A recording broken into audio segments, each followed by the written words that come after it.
fans que te apoyan aquí en Linz esta noche. Muchos fans son de Filipinas, pero he oído que viven en Austria. Algunos están en Viena, otros en Linz, en Salzburgo. Es supuesto para ti tener a tanta gente animándote. Significa mucho. Hola.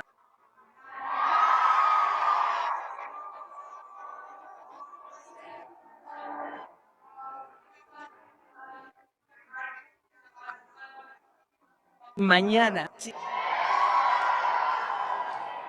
Y volviendo a Linz, sé que es tu primera vez aquí. ¿Cómo lo has disfrutado hasta? Creo que es increíble. Me siento muy feliz de la recepción que me han dado. Y a los filipinos, creo que combinamos muy bien porque hay muchos angmen. Así que estoy muy agradecida por la hospitalidad. Quiero aprender más sobre tu cultura y gozar en la pista. They claimed she couldn't triumph on clay. They were mistaken. 6-4, 6-3, 1 hour and 42 minutes consecutive sets on red clay in Austria against a hometown warrior boasting 369 career clay court victories in front of a hostile crowd that roared for her adversary on every single point. And Alexandra Eala strode onto Court Central in Linz, gazed at the entire tennis establishment, and declared 4 words that will resonate through every media room, every podcast studio, and every corporate boardroom in professional tennis. I belong on clay. Halt everything you are doing. Switch your phone to airplane mode. Crank the volume all the way up. Shut every other tab, because what unfolded today on Court Central at the Upper Austria Ladies Linz is not merely a tennis result. It is the beginning of a monumental transformation that the establishment has been dreading for months. The girl they branded as a hard court specialist, the player they confined inside a tidy little box that read dangerous on fast surfaces, harmless on dirt, just shattered that box into 1,000 fragments and scattered the debris across the red clay of Linz for the entire WTA Tour to witness. Let me walk you through this match point by point, stat by stat. Because when you translate these numbers from cold data into the language of psychological warfare, what Alexandra Eala executed today was not just impressive, it was surgical. It was suffocating. It was the kind of performance that compels coaches to revise scouting reports and causes opponents to lose sleep before they even set foot on the court. Let us begin with the single most devastating statistic of this entire match, the figure that will haunt Julia Grabher and terrify every future opponent who believes they can break Alexandra Eala under pressure on clay. Breakpoints saved, 9 out of 10, 90%. Julia Grabher, a 1-3-year clay court veteran with 369 victories on the surface, a woman who understands every angle, every pattern, every construction point on red dirt, generated 10 breakpoint opportunities against Eala's serve. 10. That is 10 moments where momentum could have shifted. 10 moments where the crowd erupted, sensing blood, sniffing the upset, believing their hometown hero was about to crack the code. 10 moments where the weight of an entire nation pressed down on Eala's shoulders, the Austrian crowd rose to its feet, and the pressure grew so dense you could nearly touch it, and she saved 9 of them. 9 out of 10. She slammed the vault door shut with a padlock forged from tungsten. She stood at the edge of the abyss 9 separate times, and 9 separate times she seized the cliff with her bare hands and hauled herself back to safety. That is not serving under pressure. That is delivering a masterclass in mental warfare. That is staring down the most perilous moments of the match, the moments engineered to break you and converting them into fuel. Consider what that does to an opponent psychologically. You are Julia Grabher. You are competing at home. The crowd is firmly behind you. You understand this surface better than you know your own living room. You construct the rally flawlessly. You push Eala from corner to corner. You locate the opening. You earn the break point. The crowd rises. The stadium trembles. And then Eala saves it. You do it again. She saves it again. You do it a 3rd time, a 4th time, a 5th time. She keeps saving them.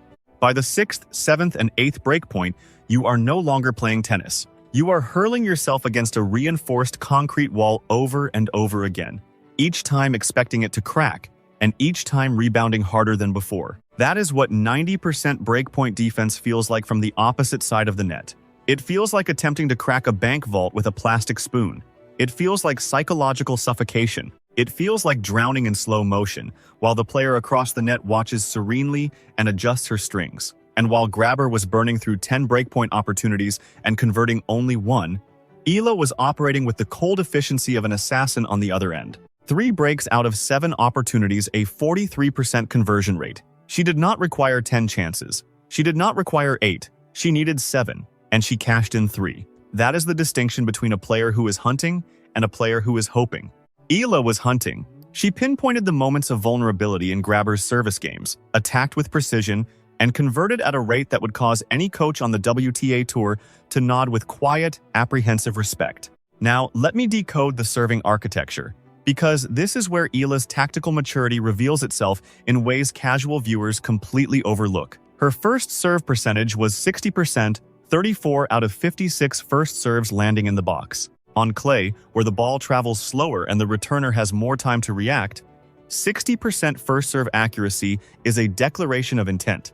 It says, "I am not going to surrender free points with double faults and errant serves. I am going to make you earn every single point from a position of disadvantage." And when that first serve landed, she won 68% of those points, nearly 7 out of 10.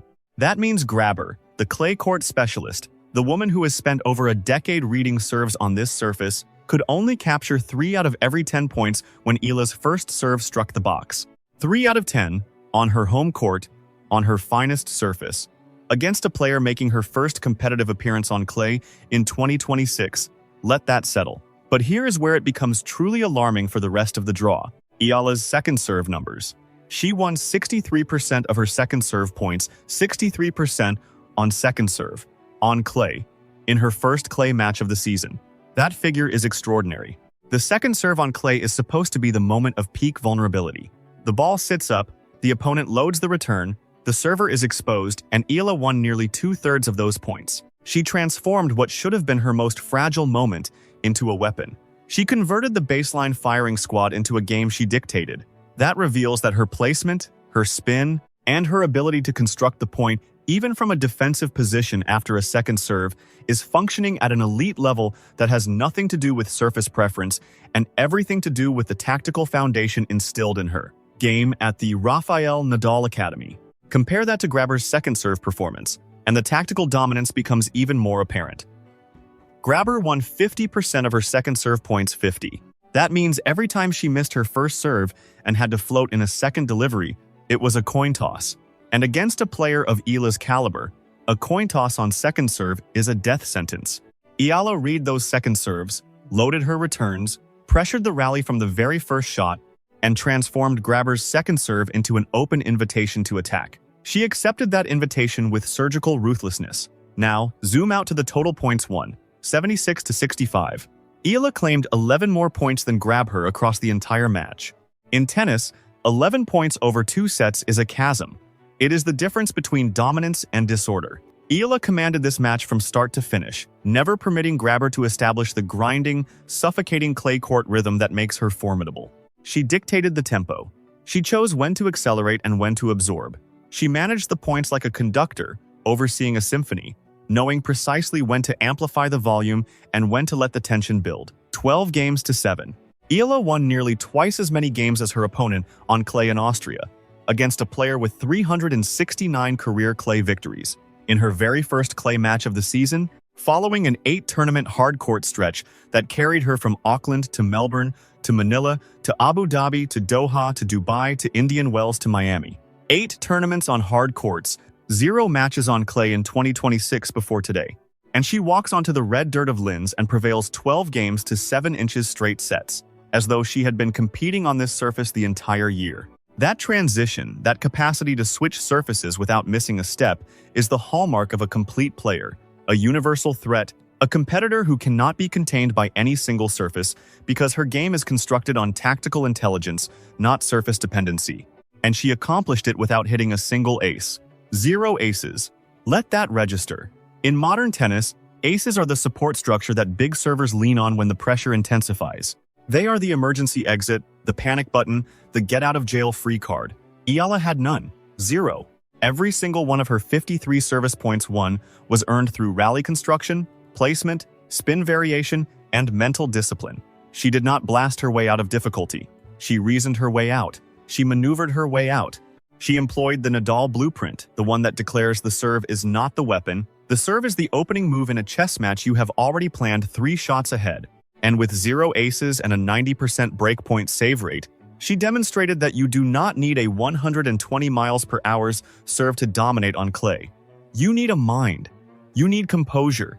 You need the ability to execute under pressure when every voice in the stadium is screaming for your opponent. And Eala possesses all three in quantities that should genuinely unsettle the rest of the draw. Speaking of the draw, let us discuss what lies ahead. Because if you believe the Grabher match was thrilling, the next round is going to be seismic. Jelena Ostapenko, the 2017 French Open champion, world number 23, the fourth seed in Linz, a woman whose forehand generates enough topspin to bend the laws of physics, and whose backhand can paint lines with the accuracy of a laser-guided missile. This is the player who captured Roland Garros as an unseeded 20-year-old, bulldozing through the draw with a brand of power tennis that left the entire sport speechless. And the head-to-head between Eala and Ostapenko? 2 matches, 2 Eala victories. She defeated Ostapenko at the Miami Open last year 7-6, 7-5, in a match where the Latvian unleashed everything in her arsenal and still fell short. She defeated her again at Eastbourne. Eala owns the head-to-head against a former Grand Slam champion, but they have never competed on clay, and that is precisely what makes the next round so monumental. If Eala defeats Ostapenko on clay, the narrative about her being a hardcourt specialist does not merely crack. It disintegrates. It evaporates. It ceases to exist. The establishment will have no rebuttal remaining, no excuse, no asterisk, just the undeniable, irrefutable reality that Alexandra Eala is a threat on every surface, in every country, against every tier of opponent. But let us not get ahead of ourselves. Let us linger on what transpired today, because what happened today is historic and deserves to be acknowledged for what it truly represents. Alexandra Eala, 20 years old, born in the Philippines, trained at the Rafael Nadal Academy in Mallorca, walked into her first clay court match of the 2026 season against an Austrian veteran competing on home soil with the full-throated backing of an entire nation behind her, and she dismantled her in straight sets in under 2 hours. She saved 9 out of 10 breakpoints. She won 63% of her second serve points on clay. She captured 76 total points to Grabher's 65. She broke serve 3 times. She lost serve once. She never panicked. She never rushed. She never allowed the crowd noise to penetrate the tactical fortress she had constructed around her game plan. She performed like someone who has been competing on clay her entire career, not someone who had not touched the surface competitively in months. And she did it carrying the weight of 115 million Filipinos on her shoulders, not as a burden, but as rocket fuel. Every Filipino watching from Manila to Cebu, to Davao, to Los Angeles, to Dubai, to London, to Rome, to Tokyo, transmitted a frequency of energy through their screens that transcended borders, time zones, and language barriers. The Eala army showed up today. The comment sections were flooded. The live streams were packed. The hashtags were trending. And Eala felt it. She always feels it. She has said it herself. These are the moments she envisioned. Filling stadiums, competing on the grandest stages, representing something greater than herself. And today, on the red clay of Linz, she delivered for every single one of those 115 million people who believed in her when the statistics suggested she had no business winning on this surface. The tournament director of the Linz Open, Sandra Reichel, expressed it before the tournament began. She called Eala unbelievable, noting it is wonderful for the Philippines, for the people, for tennis enthusiasts in the Philippines, to have such a remarkable player. And today, Eala justified every syllable of that praise with a performance that was clinically devastating and emotionally stirring in equal measure.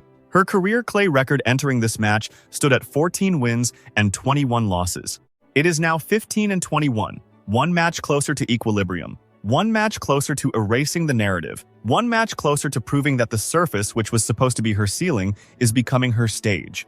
And with Stuttgart next on the schedule, followed by Madrid, followed by the French Open, the clay court season is no longer a detour for Eala. It is a campaign. It is a conquest. And the first battle has been won.